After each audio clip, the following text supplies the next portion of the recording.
The cameras rolled, the red light blinked on, and the host's voice boomed across the studio with the smooth confidence of a man who knew exactly how to spark a viral moment.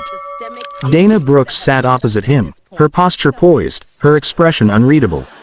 The air in the Morning Pulse studio always seemed to hum with quiet tension, part electricity, part ego. She'd been on shows before, but this one felt different. The producers had briefed her, the makeup artist had whispered, "Good luck," under her breath, and even the intern who'd escorted her to the stage looked nervous. Everyone seemed to sense that something was about to happen. Rick Thompson leaned back in his chair, smiling that polished, television-perfect smile. His reputation preceded him, known for pushing guests to the edge, for asking the questions no one else would, and for turning uncomfortable pauses into ratings gold. Dana knew exactly what kind of interview this was meant to be. Still, she had agreed to it. She hadn't built her company by avoiding uncomfortable rooms. So, Rick began, glancing briefly at his notes before looking back up at her, Dana Brooks. CEO of Brooks Innovations. A self-made success story. Raised in Detroit, built your first startup from your living room. Impressive. He paused just long enough to let the compliment sound sincere before tilting his head. But let me ask you something people are wondering at home. His voice softened, adopting that mock curiosity hosts used when they were about to strike. Do you think you'd be where you are today if you weren't, well, part of a diversity wave in corporate America? The question landed like a spark in dry grass. The audience, a mix of live spectators and network staff, shifted in their seats. Dana heard the faint intake of breath from the woman sitting behind the camera operator. Rick smiled wider, sensing he'd hit the nerve he wanted. I mean, he continued casually, there's been a lot of talk about representation, quotas, and, you know, companies wanting to look progressive. Some critics might say leaders like you are more of a symbol than a standard. Dana didn't answer right away. She looked at him, really looked at him, the crisp suit, the perfect hair, the smug glint in his eyes. He wasn't asking out of curiosity, he was fishing for a reaction. She'd seen that look before. Years ago, in boardrooms, at investor meetings, during pitches where men twice her age had smiled the same way and asked questions laced with disbelief. The seconds stretched. Rick leaned forward slightly, sensing an opening. I mean, that's fair to ask, right? People want to know how much of your success is. She raised one eyebrow. Just a small movement, but enough to stop him mid-sentence. The control shifted instantly. The silence grew heavy, charged. The studio lights reflected in her eyes like tiny flames. Rick, she said softly, her tone calm, almost conversational. You've asked that question before, haven't you? He blinked, caught off guard. Well, to other guests, other women, other people who don't fit the old picture of what a CEO should look like. Her voice didn't rise, it didn't need to. Every word came out measured, deliberate. You ask it because it gets clicks. Because people tune in to see if we'll flinch. Rick opened his mouth again, but she continued, leaning in just enough for the camera to capture the faintest edge in her voice. Let me save you some time. I didn't build a company for the optics. I built it because when no one else would design the technology I needed, I decided to do it myself. And I built it better. The audience didn't make a sound. Somewhere behind the glass wall, a producer's hand hovered over the cue cards, uncertain whether to cut to commercial or let it play out. Dana's voice stayed calm, but the weight behind it filled the room. I've hired people who didn't come from Ivy League schools, who didn't have the right connections, who just had grit and ideas. We turned those ideas into patents. Those patents into products. And those products into $200 million in annual revenue. So when you ask if I'm here because a diversity wave, she smiled faintly. You might want to ask yourself if the wave just left you behind. Rick's smile faltered for the first time. The camera zoomed in slightly, capturing every flicker of emotion that crossed his face. He wasn't used to losing control of a segment, and certainly not this early. The teleprompter scrolled uselessly on, his next question forgotten. Dana sat perfectly still, the picture of composed defiance. The silence returned, deeper this time. It wasn't awkward, it was powerful. A silence that told the audience she didn't need to raise her voice to make her point. She had already won the moment without saying another word. Then, Right before the producer finally cut to break, Dana turned toward the host again, her tone almost kind. "You see, Rick," she said, "some of us don't wait for permission to lead. We just do it." The red light on the camera dimmed, but the electricity in the room didn't fade. Everyone knew what they'd just witnessed wasn't an interview, it was a reckoning. The applause that followed the break still echoed faintly through the studio as they returned from commercials. Rick Thompson tried to steady his tone, hiding the slight unease that had crept into his voice. He wasn't used to losing ground, certainly not on his own show. Dana Brooks, on the other hand, sat exactly as she had before, calm, composed, legs crossed neatly, her dark eyes steady on him. The only hint of emotion was the faintest trace of amusement at the corner of her lips. The cameraman gave the countdown, 3, 2, 1, and the light went red again. Rick inhaled sharply, flashing his polished TV smile. "We're back with Dana Brooks, CEO of Brooks Innovations," he began, his voice smooth but tighter now. "Before the break, we touched on some pretty strong views about leadership and opportunity." He leaned forward slightly, elbows resting on the desk. "Let's dig into that, shall we? You've talked about success being built from grit and hard work. But surely, Ms. Brooks, you'd agree that timing, and let's say, optics, play a role too." Dana tilted her head, as if genuinely considering the question. "Timing matters," she said slowly. "But only when preparation meets it halfway." Rick chuckled lightly, hoping to regain his rhythm. "Of course, but come on. You have to admit that your story fits a certain narrative the media loves. The self-made black woman, rising from the inner city to corporate power. It's inspiring, sure, but isn't it also a little convenient?" There it was again. The bait, wrapped in a compliment. Dana had seen it too many times before.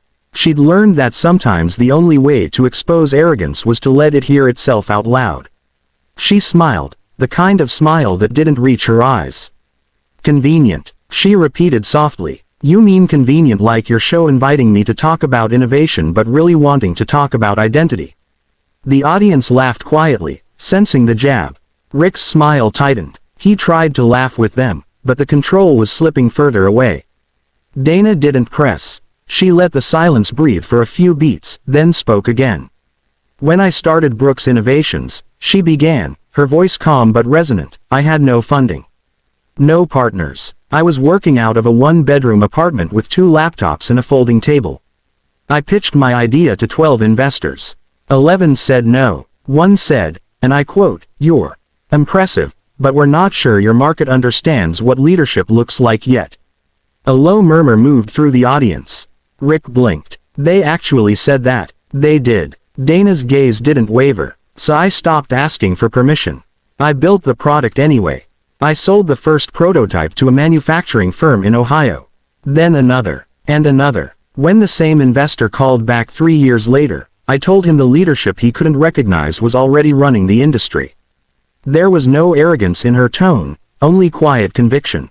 The audience broke into spontaneous applause, something that never happened mid-segment. Rick shifted in his seat, tapping his pen against the note cards he hadn't looked at in minutes. "That's impressive," he said finally. "But there are still people who say success stories like yours are exceptions, not examples." Dana leaned forward now, her eyes sharp.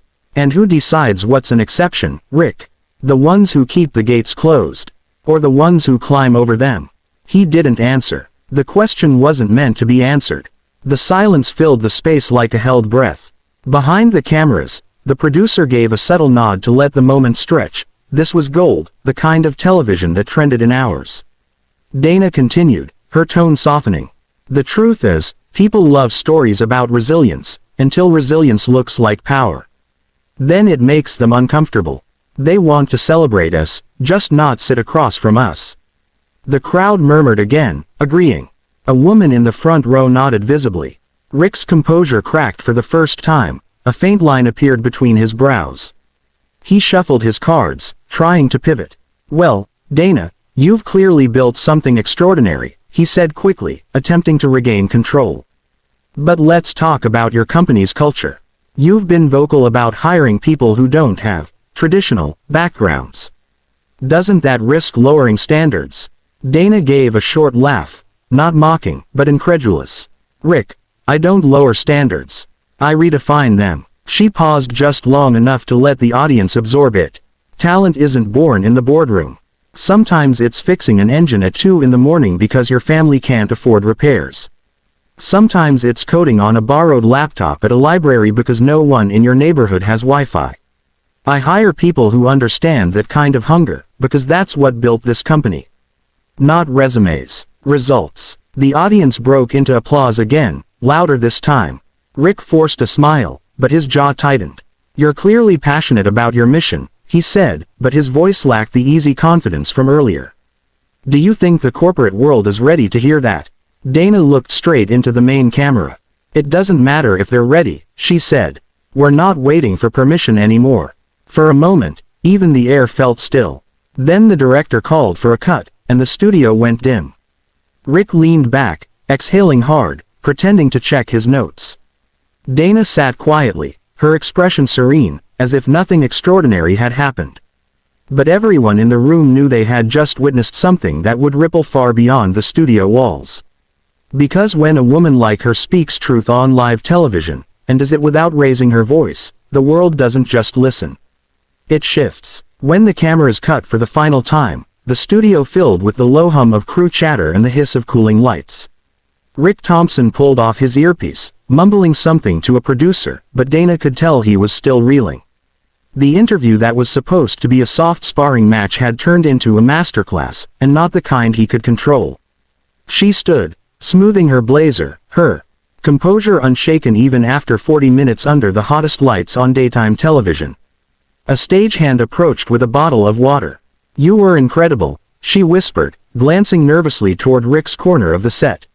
Everyone's talking about it already. Dana thanked her quietly, her voice calm, almost distant. She wasn't interested in the adrenaline rush of victory. She'd lived long enough to know that real change didn't come from sound bites. It came from consistency. Still, there was a strange electricity in the air, a collective realization that something had just happened, something raw and unfiltered that no script could have captured.